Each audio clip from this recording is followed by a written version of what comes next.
He's planning to impose a 100% tariff on movies produced overseas. And the move will extend his restrictive trade policies on U.S. imports to the entertainment sector for the first time. Still a lot of questions, though, on how this is all going to work, how such works duties would be valued for tariff collection purposes, for example. And many films, as we know from Hollywood studios, involve global production. Joining us now is Steven Wolfe Pereira, CEO of a AI governance intelligence platform, Alpha. He was also formerly the chief client officer with Univision and the chief business officer of 3 Studios. It's great to have you on the program, Steve. I got to get your take on what we heard from President Trump this morning on that headline. Is it surprising to you that we would see tariffs being hit in Hollywood now?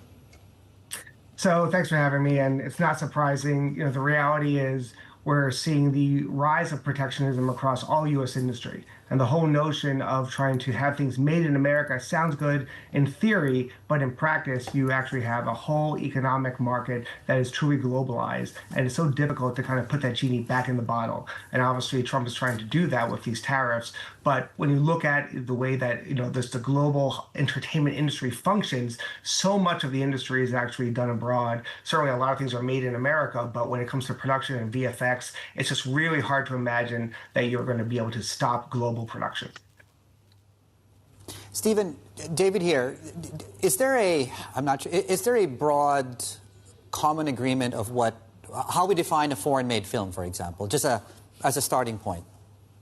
Well, the reality is so much of filmmaking today is actually made in America, whether it's the writing, whether it's the design, whether it's, just kind of the whole concepting of the beginning of the pre-production process. That's actually done in the States for the most part.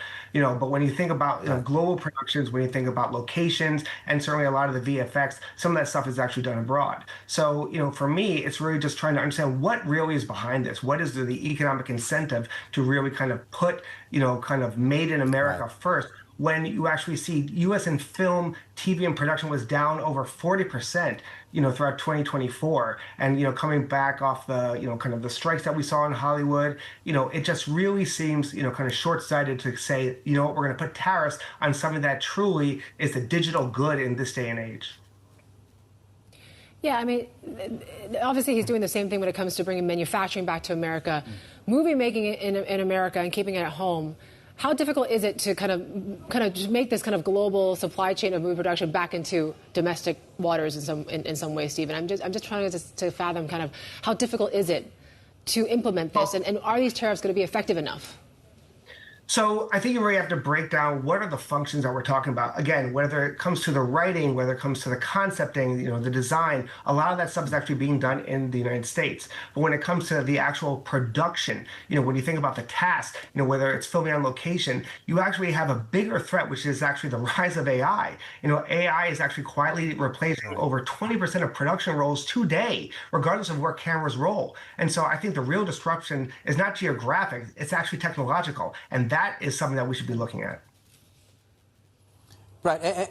And I mean, Stephen, I was going to ask you then, how is the industry doing these days? I mean, obviously, the whole industry is in structural decline.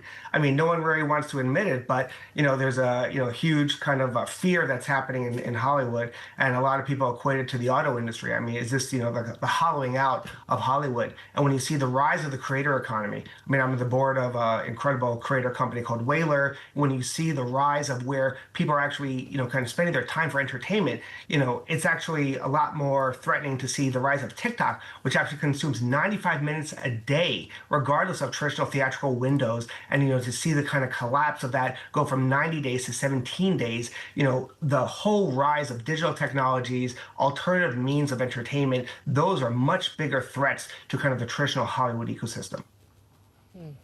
Right. And, I'm wondering if if we're barking up the wrong tree here, right? So, the immediate reaction that we had here in the newsroom when we saw the headline coming out of the U.S. president was maybe this was, again, to the point, an economic solution that brings some of the production back.